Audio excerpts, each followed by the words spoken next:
Livro de Josué, capítulo 5, nós faremos a leitura dos versos 10 a 12, e o tema desta noite é Faces da Providência Divina.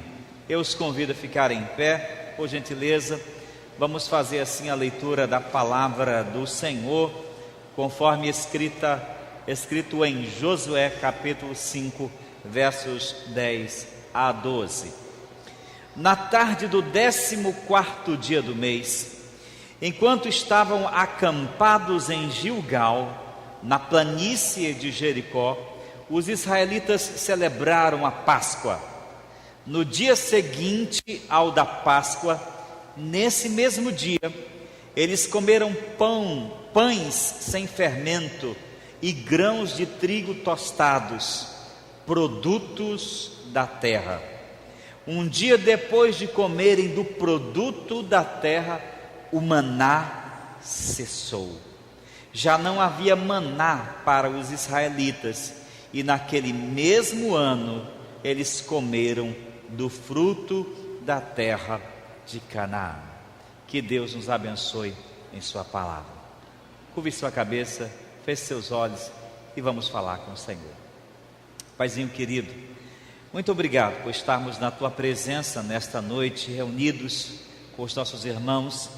É grande a nossa alegria, o nosso entusiasmo por estarmos diante do Senhor, adorando o teu grande nome, reconhecendo tudo que o Senhor representa para cada um de nós, reconhecendo tudo que o Senhor tem feito na vida de cada um de nós. Agora, Pai Santo, nós também lemos a tua palavra, e a nossa expectativa e esperança é de que o Senhor fale conosco, que o mesmo Espírito que inspirou o escritor dessas palavras santas possa nos iluminar os olhos do nosso coração e do nosso entendimento, para que possamos ouvir a tua voz. Ministra sobre nós, ó Deus, palavras de cura, palavras de restauração, palavras de libertação, palavras de edificação. Dá-nos, ó Deus, que esta tua palavra encontre em nosso coração um lugar adequado para que ela seja implantada e cresça e produza em nós frutos dignos de arrependimento, frutos para a tua glória. Assim eu rogo, Pai querido, em nome de Jesus. Todos digam amém. Por favor, pode sentar-se.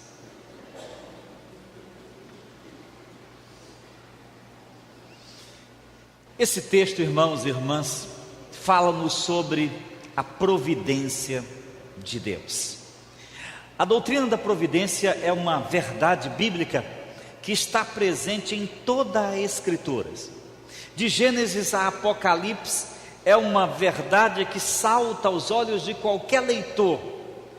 A doutrina da providência nos fala de um Deus amoroso, de um Deus bom, que não somente governa, rege o universo, os céus e a terra, mas também provê, sustenta, guia e controla todas as coisas para o bem daqueles que Ele ama. Deus revela a sua face como um pai provedor de Gênesis a Apocalipse. Ele não é um ser que criou os céus e a terra e se mudou para um planeta distante, deixando-nos sozinhos nesse universo. Não, Ele é um pai presente, que olha para nós, seus olhos percorrem toda a terra e que acompanha, e não só acompanha, mas também que conduz a história de vida de cada um de nós. Sabe nossas dores, nossas dificuldades, nossas angústias, nossos problemas, e Ele trabalha, como diz o apóstolo Paulo, em todas as coisas, como diz ele em Romanos. Sabemos que todas as coisas cooperam para o bem daqueles que amam a Deus e que são chamados segundo o seu propósito. A Bíblia fala desse Deus providente, que conduz, guia e sustenta o seu povo. E nesse texto que eu disse, que nós acabamos de ler, revela essa face essa face da providência divina. Vamos entendê-lo. Os filhos de Israel haviam saído do Egito para uma viagem em direção à terra prometida. Deus havia prometido ao patriarca Abraão que daria à sua descendência uma terra boa, que manava leite e mel, onde os seus descendentes se instalariam e se tornariam uma grande nação, uma nação dirigida por Deus. E depois de centenas de anos, Deus agora cumpre sua promessa.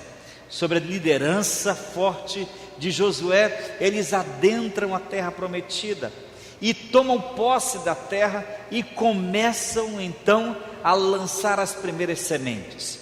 Durante a jornada do Egito para Canaã, numa viagem que deveria durar 40 dias, por causa da rebelião do povo, durou 40 anos. Eles caminharam, eles peregrinaram em círculos constantes, como que perdidos no deserto.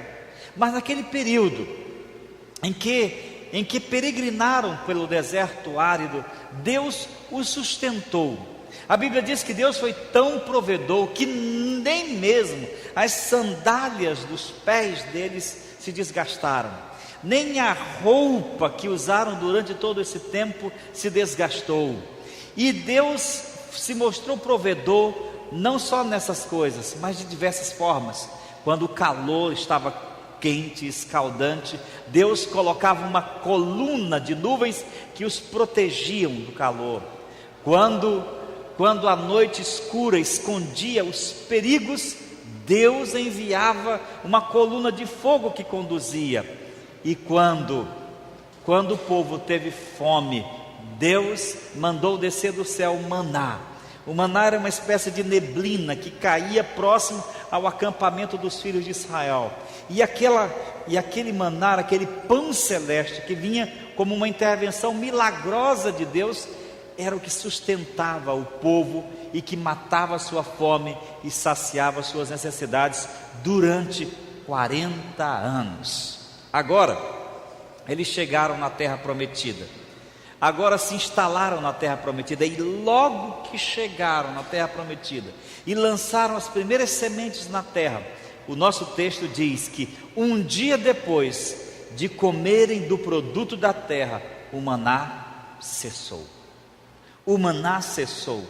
Eles haviam sido alimentados durante 40 anos com maná, mas agora eles podiam plantar, eles podiam semear, eles podiam colher, e eles podiam comer como fruto do seu próprio trabalho. Não precisavam mais de uma intervenção direta de Deus para matar a fome de seus filhos, de suas esposas, de suas famílias. Agora podiam ganhar o pão com o suor do rosto. E quando isto aconteceu, quando Deus honrou sua palavra e herdaram a terra, e eles comeram os primeiros frutos da terra, cessou-se a providência milagrosa de Deus com o maná, e eles começaram a comer do fruto da terra. Meus irmãos, minhas irmãs, eu quero nessa noite chamar a sua atenção para 3 princípios sobre a providência divina ilustrada aqui nesse texto. 3 princípios básicos para a nossa vida cristã. A primeira é que quando nós não podemos fazer o ordinário, Deus provê o extraordinário. Repita comigo: quando não podemos fazer o ordinário, Deus provê o extraordinário. Toda vez que o povo de Deus, toda vez que um crente, toda vez que um filho de Deus se vê impossibilitado de produzir o que ele precisa com suas próprias mãos, com seus próprios esforços, toda vez que a ordem natural lhe for impossibilitada, Deus, em sua infinita graça e sabedoria, tem o poder, e frequentemente o faz, de entrar com o extraordinário. Por exemplo, quando os filhos de Israel peregrinaram 400 anos gemendo na escravidão do Egito, Deus os mandou um libertador. Quando eles foram encurralados no deserto, frente ao Mar Vermelho, Deus abriu o Mar Vermelho para eles. E aqui, quando migraram do Egito para Canaã e passaram a ter necessidades no deserto, quando as suas provisões cessaram, Deus fez cair do céu alimentos para matar a sua fome.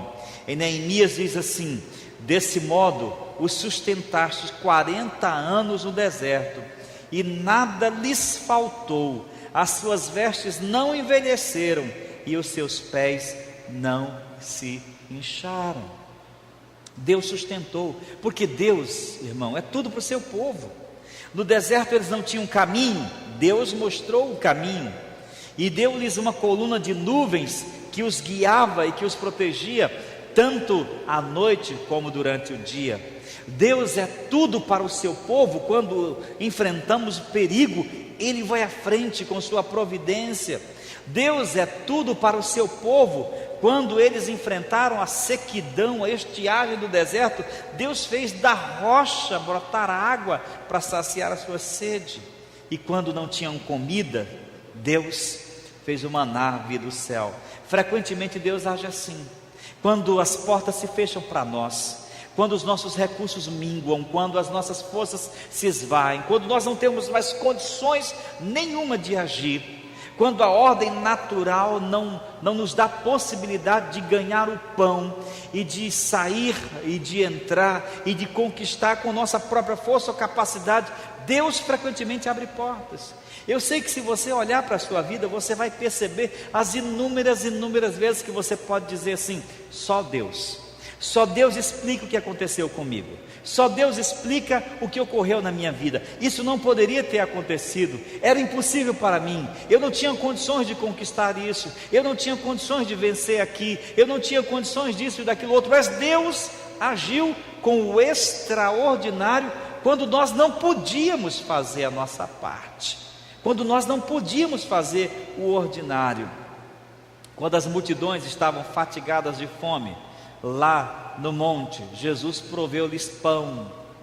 E quando Pedro afundava no mar da Galileia a ponto de morrer, Jesus lhe estendeu a mão. É assim que Deus faz.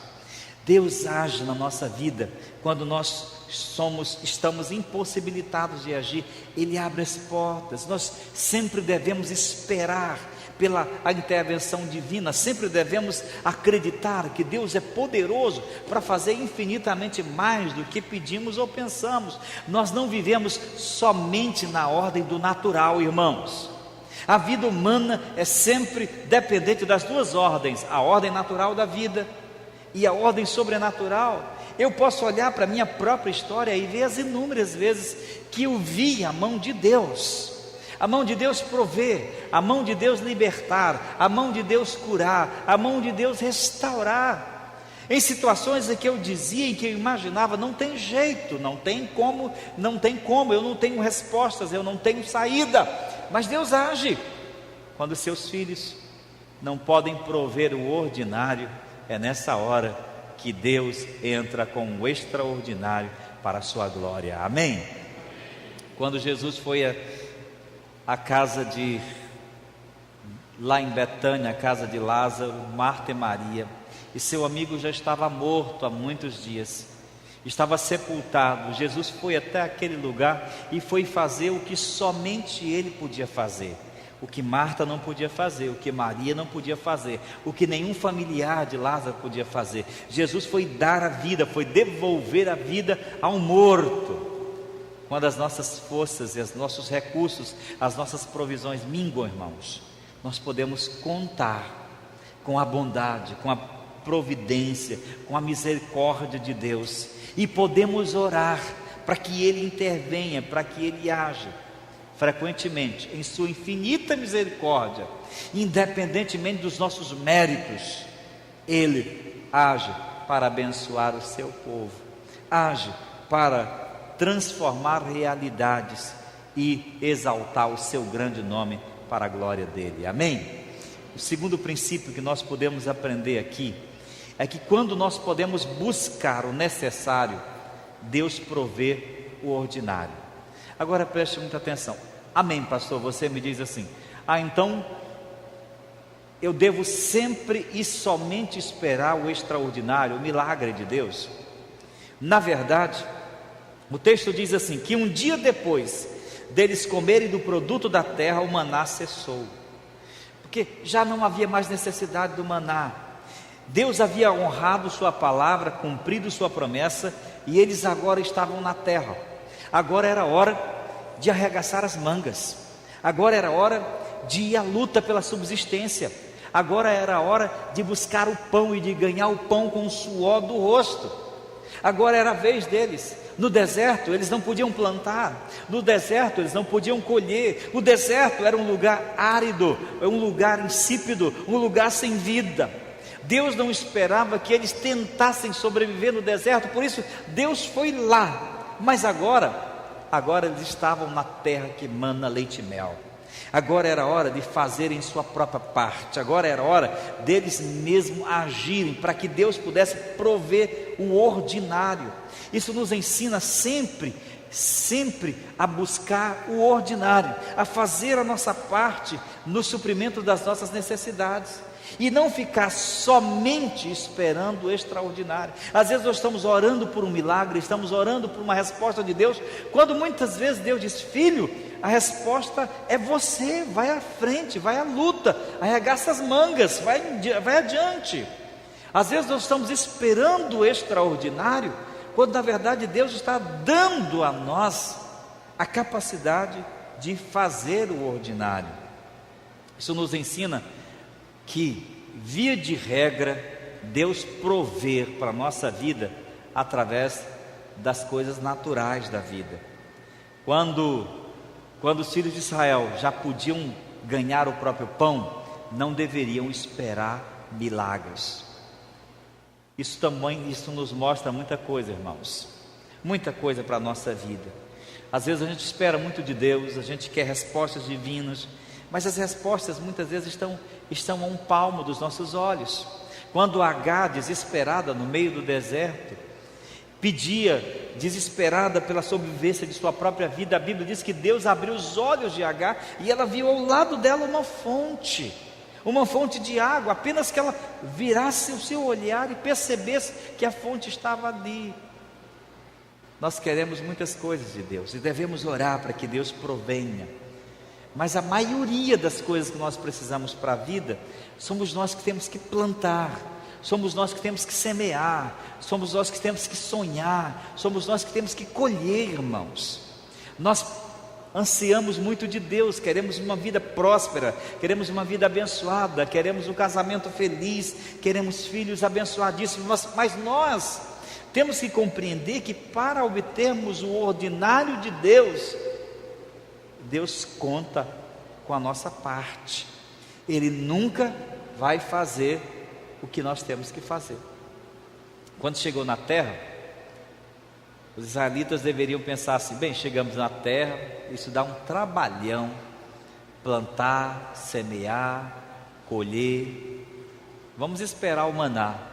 Na hora que eles plantaram e comeram das primeiras espigas de trigo do maná, aliás, de Canaã, o maná acabou. Deus estava dizendo: pronto, agora é com você. Agora é com você. Preste atenção. Você quer um casamento feliz? Não adianta para orar para Deus fazer um milagre, uma intervenção divina. O que você está plantando no seu casamento? O que você está plantando? Nós muitas vezes achamos que Deus nos infantiliza. É como se Deus existisse no céu para fazer tudo o que a gente quer, e não é bem assim. Deus estava agindo também, provendo o ordinário através das ações naturais das pessoas. Nós semeamos sempre, colhemos sempre o que nós semeamos. Você quer uma vida profissional abençoada, de sucesso? Quem vai te dar é Deus. Mas vai estudar, vai fazer cursos, vai se qualificar, vai fazer a sua parte. Você quer uma casa, você quer bens materiais? Quem vai te dar é Deus. Mas vá trabalhar, arranje um emprego, soe, trabalhe, se esforce. Você quer filhos abençoados por Deus, tementes a Deus? Se esforce por ensiná-los a amar a Deus. deles uma educação que eles precisam, a orientação espiritual que eles precisam. Você quer conquistar algo? Está na hora de semear, está na hora de plantar. Se não plantarmos, não devemos esperar o extraordinário. Quando é hora de esperar o ordinário, nós temos que lançar as nossas sementes. Deus não ia de maneira nenhuma alimentá-los no Jordão. Deus não ia de maneira nenhuma alimentá-los em Canaã. Presta atenção, eu sei que alguns de vocês aqui estão hoje vivendo no deserto. Se pudesse dizer assim: pastor, eu estou impossibilitado, eu estou numa situação em que eu não consigo fazer mais nada, eu não tenho como agir, eu não tenho como reagir, eu preciso de um milagre. Eu creio que Deus pode mandar maná para a sua vida, mas a maioria de nós está na Canaã, a maioria de nós está no meio de Canaã, cercado por vales férteis e verdes da vida. E se nós sonhamos, e se nós queremos, e se nós requeremos muito, o que temos que fazer é o quê? Lançar as sementes, arregaçar as mangas e assumir a nossa parte na providência divina. Deus entra com providência também, porque até nessas circunstâncias é Ele. O Salmo 123, verso 1 e 2, diz assim: se o Senhor, na verdade 127, se o Senhor não edificar a casa, não adianta nada trabalhar para construí-la. Se o Senhor não proteger a cidade, não adianta nada os guardas ficarem vigiando. Não adianta trabalhar demais para ganhar o pão, levantando cedo e deitando tarde, pois é Deus quem dá o sustento aos que Ele ama, mesmo quando estão dormindo. Sabe, querido irmão, até mesmo no ordinário da vida, nas coisas naturais da vida, a fonte de provisão é Deus. Se você diz assim: pastor, se eu tenho que trabalhar para ganhar o meu pão, se eu tenho que cuidar da minha saúde para eu garantir saúde, se eu tenho que me proteger para não ser assaltado ou para não ser violentado, se eu tenho que fazer isso, cadê Deus? Aí é que está. Deus também é a fonte também nas situações ordinárias e naturais da vida. Porque se o Senhor não edificar a casa, se o Senhor não abençoar a sua carreira profissional, você não progride. Se o Senhor não abençoar o seu casamento, não vai dar certo. Se o Senhor não abençoar a sua vida espiritual, você não vai avante. Se o Senhor, tudo depende dEle. Mas o fato de tudo depender de Deus não nos deixará inertes, travados. Vá avante, plante, sonhe, colha, sabendo que é Deus que irá conduzir a sua vida. Deus pode fazer e faz provisões milagrosas para o seu povo quando Ele precisa, mas Ele espera que nós utilizemos os nossos talentos, os nossos recursos, a nossa força, a capacidade que Ele nos deu para lutarmos, para plantarmos, para semearmos e para colhermos. Muitas vezes, quando as suas orações não são respondidas, é porque a resposta está ao seu alcance, ao virar de um olhar, ou ao suor de um dia de trabalho. Muitas vezes a resposta da sua oração não é uma intervenção divina, é uma ação sua e minha diante das situações. É por isso que nós precisamos de uma outra coisa chamada sabedoria. Tiago diz assim: se alguém tem falta de sabedoria, peça a Deus, que Ele dá graciosamente a todos os seus filhos. Deus é provedor também quando age em nosso favor, quando nós podemos fazer o necessário, Deus age provendo o ordinário. Alguns de vocês têm sonhos. Você que está aqui, que chegou nessa noite, tem projetos de vida, quer muitas bênçãos de Deus, então semeie. Você está em Canaã, meu irmão. Você está em Canaã. Deixe para pedir milagre quando estiver no deserto. Quando você estiver no deserto, Deus vai entrar com milagres. Mas agora você está em Canaã. É hora de plantar, para que Deus possa abençoar com uma grande colheita para a glória dele. Amém? Em terceiro e último lugar, Deus é Pai, provedor, tanto no ordinário quanto no extraordinário. A fonte, como já dissemos, de tudo é Deus. A fonte não são os nossos recursos, os nossos talentos, a nossa força, a nossa inteligência. Tiago diz que, ora, toda boa dádiva, todo dom perfeito desce do céu, vem do Pai das luzes. Deus é a fonte de tudo que nós temos e somos. A casa que você tem, a família que você tem, o emprego que você tem, a saúde que você tem. A essência da impiedade e do ateísmo é não reconhecer Deus como a fonte de sua própria vida. Em Lucas capítulo 12, Jesus conta a história de um homem que certa feita fez uma grande plantação, e as suas plantações foram muito prósperas naquele ano, e ele colheu com abundância. Então encheu um celeiro, encheu outro, e construiu N e N celeiros. Quando ele terminou aquela colheita, ele olhou para aquela multidão de celeiros repletos de todo tipo de suprimentos, e com orgulho e vaidade bateu no peito e disse assim: agora, alma, tu tens depósitos para ti para muitos anos, come, bebe e folga. Não era uma oração a Deus, era uma oração ao seu próprio ego. Não era uma oração ao céu, era uma oração à sua alma doentia. Come, bebe, desfruta, porque tu tens. Cadê o olhar para o céu e dizer assim: obrigado, Senhor, pela chuva que regou as minhas plantações e produziu o alimento? A essência do ateísmo é achar que tudo que temos e somos, meus irmãos, é resultado do nosso talento, da nossa força, do nosso trabalho, da nossa garra, da nossa inteligência, da nossa capacidade, do nosso dinheiro. E a essência da fé é dizer: vem de ti, tudo vem de ti, e das tuas mãos recebo tudo para a glória de Deus. Amém? Deus é fiel quando Ele provê de forma natural ou sobrenatural o nosso sustento.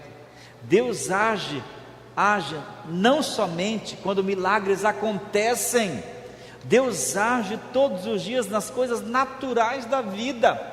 Você sabe o alimento que você teve hoje, que sua esposa, que sua mãe, que seus amigos providenciaram para você? É bênção de Deus.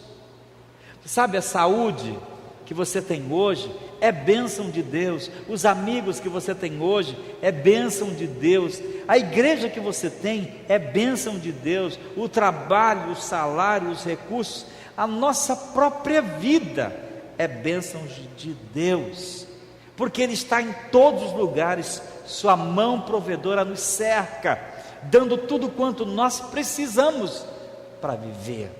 E o crente sabe olhar e ver Deus em todas as coisas. Conta-se que certa feita morava numa pequena cidade rural, uma região rural de uma cidade, aliás, uma viúva, senhora, de idade, cega, muito temente a Deus. E ela tinha uma pessoa que todos os dias vinha à sua casa para fazer o alimento dela e cuidar dela. Mas naquele dia, a pessoa faltou ao trabalho.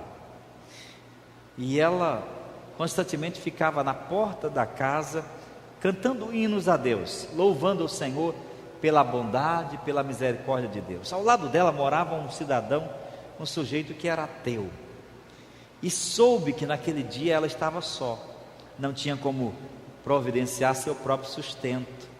E aquele sujeito disse: hoje eu vou fazer o alimento daquela mulher, e vou dar para ela, e vou mostrar para ela que não existe Deus, que quem fez isso fui eu, e eu vou mostrar para ela que ela é uma tola, que ela é uma ingênua, e que quem está provendo o sustento dela sou eu. Dito e feito.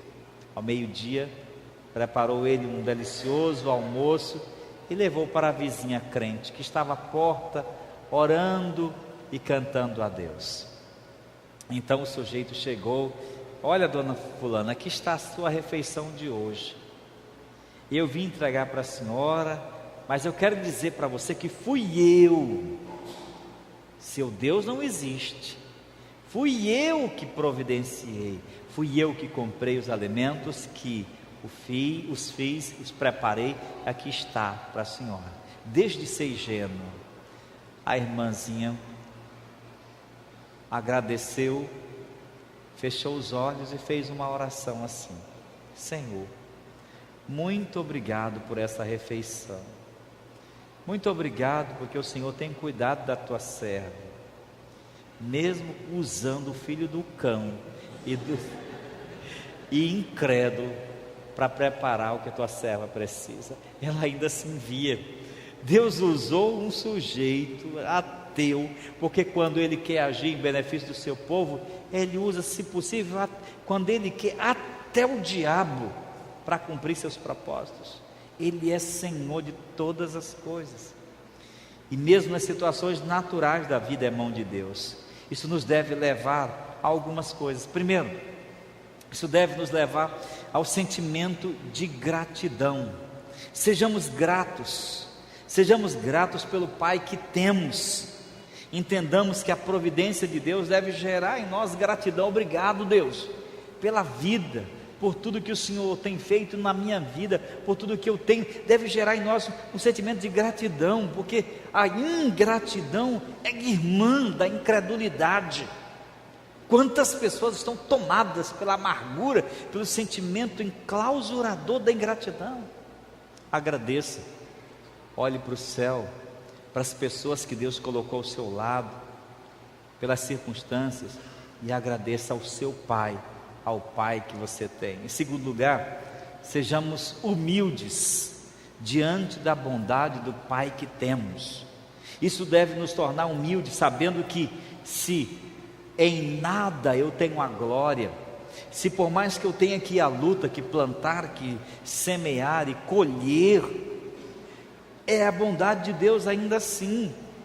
Eu não sou autossuficiente, eu preciso de Deus, e eu preciso das pessoas. Eu preciso das pessoas e preciso de Deus. Isso deve gerar em mim um senso de humildade. Quem sou eu sem Deus? Quem sou eu sem você, sem as pessoas? Quem é você sem seus pais? Quem é você sem seus filhos? Quem é você sem seus empregados, sem seu patrão? Quem é você sem sua igreja? Quem é você sem Deus? Isso deve gerar em nós também o desejo de ser obediente ao Senhor, ao Pai que nós temos. Se Ele é aquele que provê todas as coisas, deve brotar em nós um senso de reverência, de temor em nosso coração e de submissão. Deus, eu quero viver a Tua vontade, eu quero viver os Teus planos. O Senhor é tudo para mim, é tudo para a minha vida, é tudo para a minha existência. Mas sobretudo, a doutrina da providência deve gerar em nós fé no Pai que temos, fé no futuro. Por que viver esfolado, angustiado? Por que viver desesperado com a vida, como se Deus não existisse, como se eu estivesse às minhas próprias custas, como se eu fosse um reles miserável, abandonado num planeta como esse? Não, eu sou o filho de Deus, você é uma filha de Deus. O futuro está nas mãos de Deus. O Deus que está hoje em seu presente, estará amanhã e para sempre.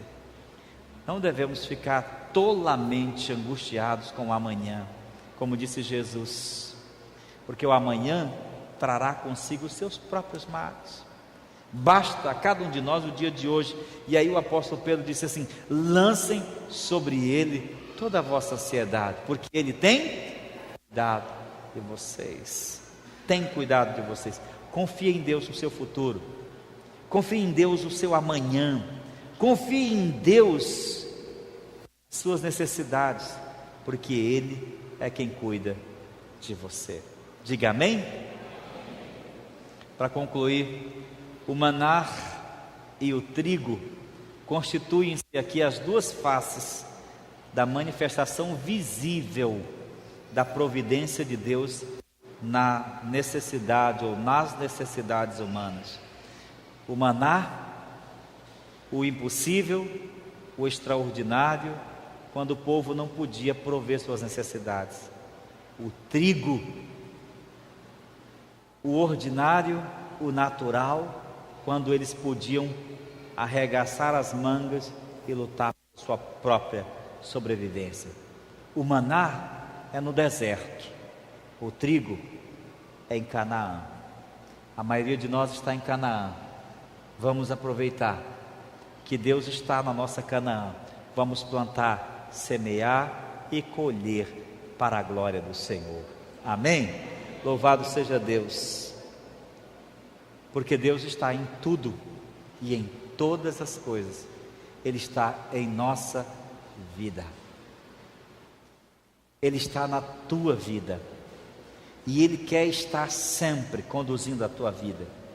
Porque a Bíblia diz, como já dissemos em Romanos, todas as coisas cooperam para o bem daqueles que amam a Deus, que foram chamados segundo o seu propósito. Alguns de nós talvez tenham chegado aqui, alguns tenhamos chegado aqui ansiosos, angustiados. Deus quer tratar o seu coração. Em Mateus 7,11 diz assim: ora, se vocês que são maus sabem dar boas dádivas aos vossos filhos, quanto mais o vosso Pai que está no céu sabe dar boas coisas aos que lhe pedirem.